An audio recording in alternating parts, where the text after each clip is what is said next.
Nos reíamos muchísimo, Rafael Polán, porque el viernes de la semana pasada habías comprado y me mandaste fotografía unos minutos antes del programa ¿Qué tal, Fernanda?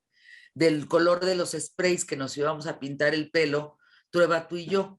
Trueba de verde, yo de rosa y tú Azul.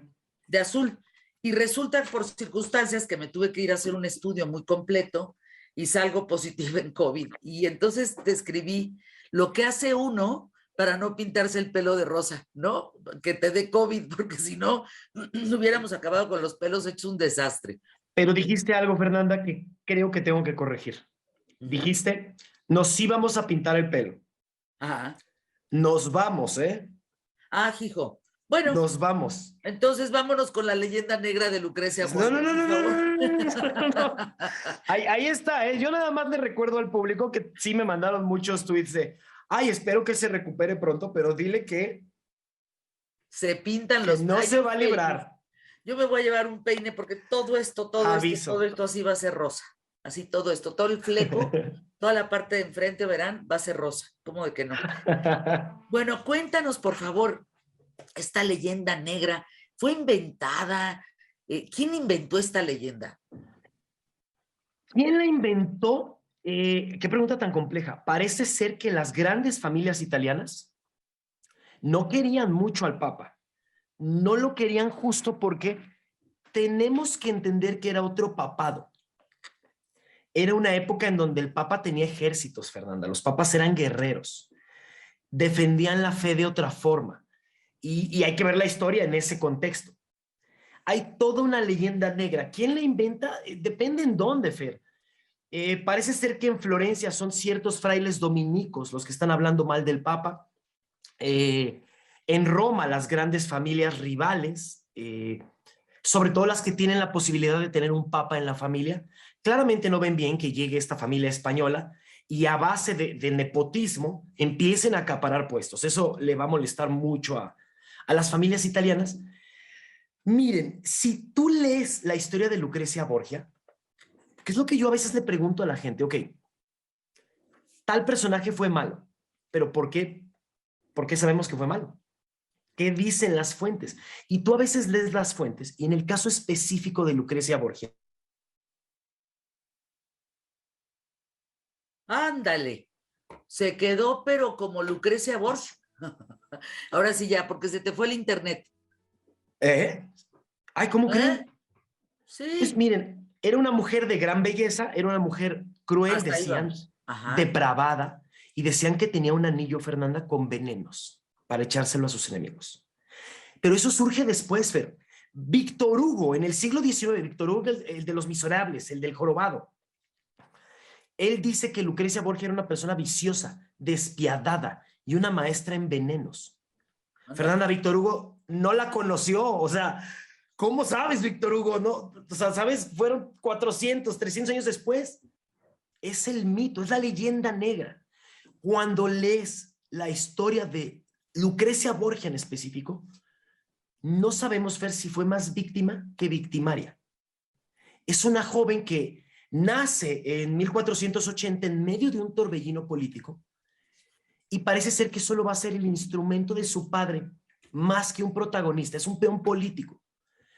Ella es una joven que es hija, parece ser que de una relación medianamente secreta entre el Papa y una mujer que se llamaba Nozza Catane, que era casada, pero todo eran apariencias, era para que el Papa pudiera tener a su amante. Órale. Ella aprende latín, música, bordado. Lucrecia Borgia era muy inteligente, hablaba griego, hablaba francés, hablaba español, claramente, hablaba italiano. Era una mujer cultísima, era una gran administradora. Cuando muere su pueblo la quiere mucho, ¿eh? Ya llegaremos a eso, pero, a ver, Fernanda, a los 12 años, cuando el Papa es nombrado Papa, ahora sí que en 1492, la va a utilizar. Ella tiene 12 años y la casa. Le va a buscar un arreglo matrimonial que le cause un beneficio al padre. Eso es común. ¿Qué tan mente maquiavélica puede ser una niña de 12 años, una mujer, con el papel que tenía la mujer hace 500 años? Entonces, y de 12 años, ¿eh?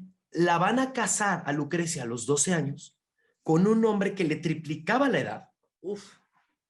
La casa con el hermano del duque de Milán. Ella, pues más o menos ahí ya se empieza a acostumbrar a estar casada y el papa ya no necesita la alianza con los milaneses y decide divorciarla. Y mientras le encuentra un buen partido, la va a encerrar en un convento, Fernanda. Entonces, no es esta mujer maquiavélica, malvada. Cuando la Sí, fue saca no del convento. querida, fue no querida, fue rechazada, no aceptada, la meten, la encierran, descontrolada en su vida sexual, o sea, descontrolada por donde la veas, pero también vapuleada por donde la veas. A ver, pero ¿por qué descontrolar en su vida sexual si no decide? Si a los 12 años la casan, si luego cuando el papá ya no necesita al esposo de su hija, la mete a un convento en lo que le encuentra otro marido y él va haciendo alianzas. ¿Cuál desenfrenada? Al contrario, o sea, ve la leyenda negra de Lucrecia. Yo aquí defendiendo a Lucrecia, ¿viste, Fer? Yo aquí defendiéndola. Pero es que, ¿sabes qué, Fer? Es lo que les decía. Tenemos que entender que en ese entonces el Papa no está limitado a este complejo de edificios administrativos y religiosos que hoy es el Vaticano. El Papa comanda los estados pontificios, es un territorio más grande y lo defiende con un ejército. Lo que le critican a Lucrecia Fernanda es si sabía o no sabía de las artimañas del padre y del hermano. Eso es en donde ahora la historiografía moderna está poniendo a Lucrecia. Ya no es tanto una victimaria, es más una víctima. ¿Sabía ella acerca del nepotismo, de lo que hacía el hermano? Fernanda, el fin justifica los medios, diría Maquiavelo. ¿Has oído esa frase? Sí, pues claro, por supuesto. La dijeron por los Borgia. Imagínate cómo eran los Borgia. El fin justifica los medios. Mientras el príncipe tenga lo que quiere, no importa el medio. Ese A es el Lucrecia, impacto. a mí lo que me parece más fuerte de todo esto es que Lucrecia era llamada la prostituta del Papa.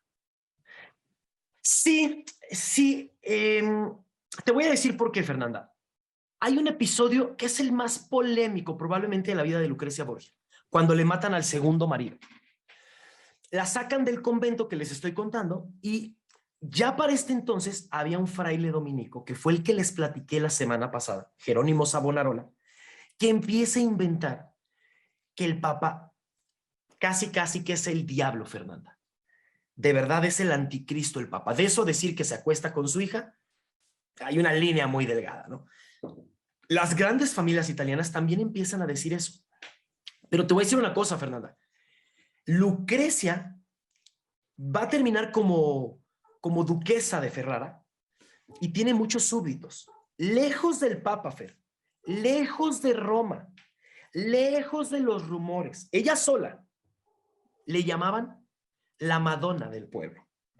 Era la madre del pueblo. Cuando Lucrecia Borgia se muere, la gente de Ferrara lloraba. El funeral fue una locura, Fernanda. La amaban. Se muere muy joven, 39 años. La amaban, Fer. Eso quiere decir que a lo mejor no era tan mala, ¿eh? Que es el instrumento político del Papa y es una hija de su tiempo. Y es una mujer en su tiempo. Y eso hay que tenerlo muy en cuenta. Ahora, te comentaba que había un episodio en la vida de Lucrecia Borgia interesantísimo. A ella la van a comprometer. El Papa busca una alianza con Aragón. Busca una alianza para contrarrestar la fuerza que tienen los franceses en este entonces. La va a comprometer con un príncipe de Aragón y ella se enamora y le va muy bien y va a tener hijos. El problema es que ella se quiere ir con Alfonso de Aragón y el Papa no la deja. Y al final, como ya no necesita la alianza con Aragón, el Papa, bueno, no el Papa, no, está mal dicho. Aparece muerto el esposo de Lucrecia cuando ya no lo necesitan en el Vaticano. Lo van a llevar a las estancias papales, pero no va a durar mucho, está agonizando y no lo van a salvar.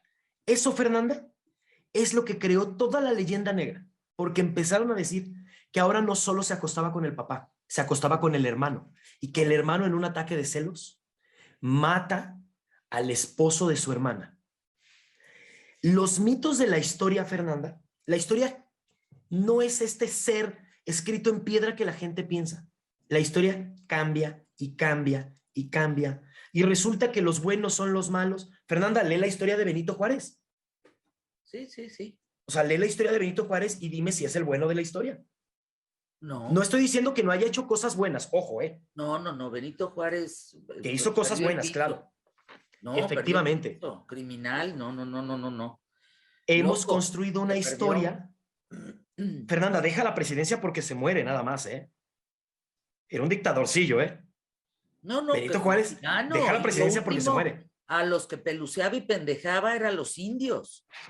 Él quería ser francés, él quería ser de la alta alcurnia, él quería estar en las casas de los meros meros, de gente con mucho dinero, grandes fortunas. No. Lo último que ayudó, bueno, decía que apestaban los indios. ¿Sabes quién sí quería? ¿Sabes quién sí quería mucho a los indios? Maximiliano. Maximiliano fue de los primeros que empezó a tratar de conservar la cultura prehispánica. ¿Ves cómo hay? Y Maximiliano es el malo. ¿Por qué? Porque era extranjero, porque era güero, porque... Yo creo que ninguno de los presidentes de México ha querido a la gente pobre. Ninguno de los presidentes de México ha querido a los indios. Yo creo que qué fuerte lo que estás diciendo, Fernanda. Pues es que qué si fuerte no, lo que estás diciendo. Sí, ni Benito Juárez y que nos lo ponen como el indio Patarrajada que llegó a... No, hombre, de Patarrajada se le quitó en el instante que pisó la presidencia. Ay, ningún presidente de México ha querido ni a los pobres ni a los indios, porque tendríamos entonces hoy otras condiciones de vida para ellos y para estos. O sea, bueno, el de hoy es el que menos los quiere. Es el que menos los quiere. No. Es bien difícil. Vamos a corte y regreso contigo rapidísimo, Rafael Polán, para despedirnos aquí. Sí, sí. No, que de una vez, que porque tenemos entrevista. Beso. Por eso digo que beso. Bye. @ Rafael Polán, los hilos de Polán.